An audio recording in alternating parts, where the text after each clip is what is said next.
Global Business Update, Michael Wilson now joins from London. Great to have you, Michael. Good morning.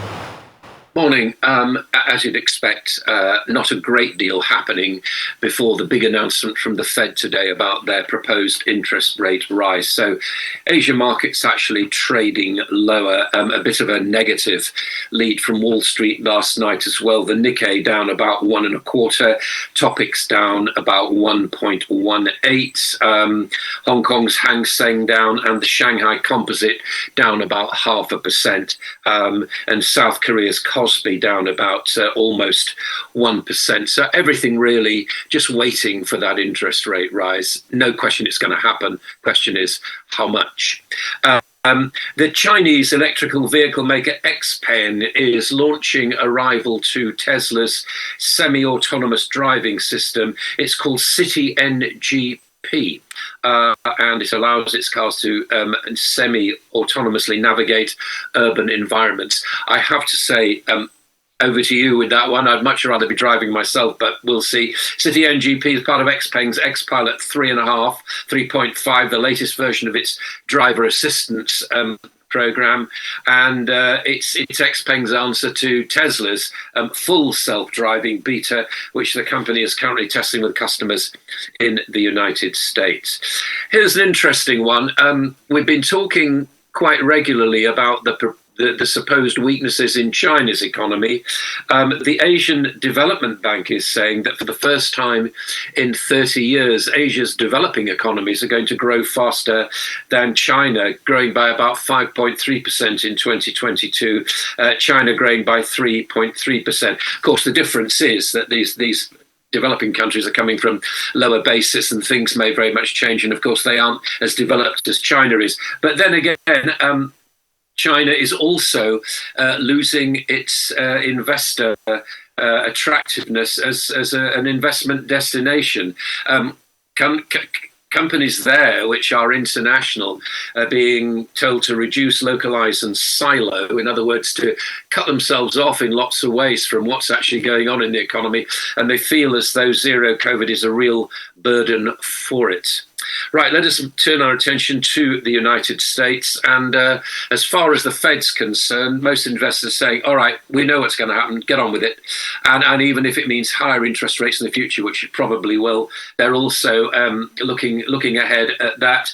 Dow Jones futures up by about 42 points, but basically nothing really happening. And why would it ahead of what's going to happen? The Fed's expected to raise rates by about 0.75%. It might go the whole hog and raise them. It's moving into what's described as restrictive monetary policy territory now, moving in no man's land. In other words, nobody really knows how to deal with this. We haven't actually tightened it, saying investors are saying policy to fight inflation since the early 1980s. But what I think people will really be interested in is what the Fed actually says about its future projections for the economy, what it feels is going to happen to the US economy, and what it feels as though therefore and how it's going to counter inflation in the future. In this country, in the UK, this so-called mini budget, a financial event as it's being called, it actually is anything but mini, as I keep saying. It involves a lot of money. I think we're going to see a radical shift in economic policy. The various ideas are already floated: a ban on the cap on bankers' bonuses, a reverse of the national insurance cut, and also corporation tax as well. And also maybe a reduction in stamp duty being applied to people buying and selling properties. Very, very unlike the Biden approach to things, which is his view, and she's meeting him today. The view is there that, of course, they build the economy from the bottom upwards. He says, I'm sick of this trickle-down business and so on. However, I think we're going to see completely the opposite from the United Kingdom when we have that budget on Friday.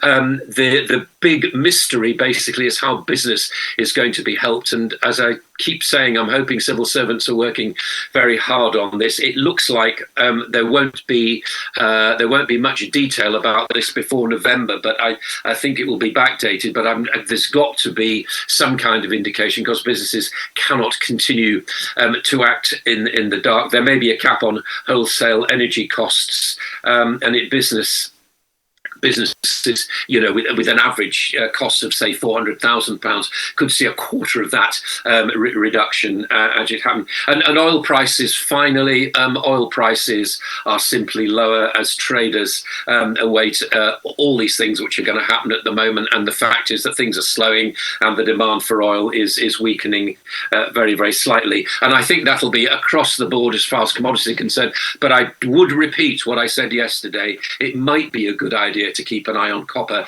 because that tends to be a forward indicator of actually things beginning to pick up again, I'm sure, which we'd all like to see. That's the global view this morning. Dr. Copper, like you like to call as well as a bellwether. But I'd like to go to two things. Number one will be what happened yesterday, sort of like a prelude to interest rate rise in America. Sweden had, very colossal increase in interest rate numbers that was scary. That was quite shocking. Do you think the Americans will go that whole hog, to push up the numbers so high, and the rebound effect will happen all over the world at a time where the British pound sterling is at an all-time low, compared to the US dollars? And secondly, I want to also talk about the oil market. Could it be because things are sort of like distilling off with the war now that Europe has started to find alternatives, and that's why you see that the prices are going down? Could it be that oversupply and overproduction in the market has started to wane at a particular point in time? I think as far as the oil market's concerned, I think you're right on two counts. I'm sure that Europe is looking to different places from which to buy energy products. And certainly we understand that China has been buying very heavily indeed, but it has been buying at a discounted rate. I think that when you buy things from somebody at a discounted rate, you're kind of making a judgment about the person you're buying from. And I think that China and India too are making judgments about Russia, that it's not actually going as Russia has hoped it would. I also feel as though, as I was saying, that this gradual monetary tightening that we're seeing is going to be a bit of a clamp on the global economies. And if there is a clamp on global economies, then their demand for oil will reduce. So while it is entirely possible to disregard what's happening in the oil markets because of their innate volatility, I think at the same time, I think what we're seeing is a gradual slowdown. It's not quite consumer destruction where people are saying, do you know what, we're just not prepared to pay those kind of prices. I think there is a genuine fall in demand because the economies are actually slowing, and Russia is also selling some of its oil at a deep discount as well. So gradually speaking, I think things are very different from what we imagined would be the case around about this time of the year. But things can change. I mean, Russia is threatening, as you know, to escalate what's happening in Ukraine at the moment. I mean, Putin may well still be speaking, I don't know, but he was certainly speaking earlier this morning. And that was the kind of message that the markets were getting. And I think that's why Europe will stay probably quite low, as well as all of the problems with the United States interest rates. On that subject, yes, I expect to see them higher for much longer. I don't think when you say go the whole hog, I don't think we'll see exactly what's going to happen right now later today, because I mean the point about monetary, even if they're using fairly blunt tools, the point about monetary control is that you should keep some of your ammunition dry, and therefore do little bits here and there. This will be quite a big, this raise, this 0.75%, but I don't think it's going to be the end of things. I don't think anybody believes it's going to be the end of things, but it would be silly to go the whole hog right now. I think they would probably want to wait and see. Sweden is very interesting, isn't it? Yes, I mean, there you have a country which has for years had these very, very generous social systems, and now finds itself that, surprise, surprise, people from outside are taking advantage of Sweden's generous social systems, generous social awards. And of course, what's happened is that they may have a centre-ish government there, which would, be very anti-immigration and so on. And also, don't forget its recent accession to NATO. At least it's signed the proposal papers that, along with Finland, makes it a very, very important ally for NATO to have. So the Riksbank has done, I think, what everybody expected, and been fairly tough about inflation. And I think it's going to. I think Sweden, instead of being the paradise, the socialist paradise everybody thought it was, is now going to be a very difficult place to live in, and it's going to take some very difficult choices about its economy. Okay, Michael, two things. We look forward to the details that will be provided by Chancellor Kwasi Kwarteng tomorrow. But the Treasury Committee and also the Office of Budget Responsibility, they're asking questions about the forecast for the economic outlook of the UK. And it does look like, that is not going to be presented tomorrow when Kwasi Kwarteng presents that, that Friday. Emergency budget. On Friday rather, when he presents that emergency budget. Why is he refusing to do so? Is the Truss administration flying blind? Particularly now we have criticisms about how what is being proposed, favors the rich more, and how, this could also lead to higher inflation, as mortgage rates will, of course, be benchmarked by what the Bank of England comes up with. That's one. Two, you talked about Asia. Well, in Asia, how about Japan, for example? I was going to ask you this. Japan's inflation rate is different from what we're seeing in other parts of the world. It's lower by global standards. What is possibly responsible for that? Because the projection is that, okay, in August, it was 3.3%, 3% year on year, and it may not even be significantly, beyond that range, even by December this year. Why is Japan so different?